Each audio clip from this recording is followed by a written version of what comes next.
In this video, I'll be showing you how to use frame gen on your ROG Xbox Ally X. It's a very simple method, so if you find this video helpful, be sure to drop a like and subscribe. Now, frame gen can be very useful, especially if you're playing a game that might be a bit choppy, so you want a smoother experience. All you gotta do is go ahead and press your command center button, then go ahead and open up the Armory Crate SE. So I'm gonna open that up right now, and then all you gotta do is just wait for it to open. And then once it opens, you might have a little animation. I already had it open in the background. That's why it was so quick for me.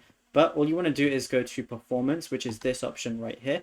Then from operating mode, go down to GPU settings. Then once you're in GPU settings, you're going to see a lot. But all you want to do is go to AMD Fluid Motion Frames, which is frame gen. And it's going to say enables frame generation to improve the FPS for a smoother gaming experience. Then just make sure it's toggled on and you'll be good to go.